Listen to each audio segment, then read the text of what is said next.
کیا آپ یقین کریں گے کہ 1300 سال پہلے ایک ایسی بات بتائی گئی جسے آج بھی لوگ آزما کر دیکھتے ہیں؟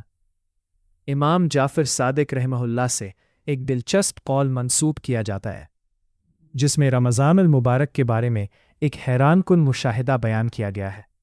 10-25 سیکنڈ کہ رمضان المبارک کا 5واں دن اگلے رمضان المبارک کے پہلے دن کے برابر آتا ہے۔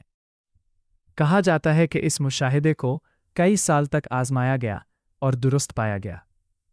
حیرت کی بات یہ ہے کہ صدیوں پہلے ہمارے علماء اور مشائخ وقت کیلنڈر اور فلکیاتی مشاہدات پر گہری نظر رکھتے تھے۔ آپ بھی اپنے کیلنڈر سے چیک کریں، کیا واقعی اس سال کے رمضان کا 5واں دن اگلے رمضان کے پہلے دن سے ملتا ہے؟ نتیجہ کامنٹ میں ضرور بتائیں۔ سبحان اللہ! Subscribe my RG Real Islamic Stories.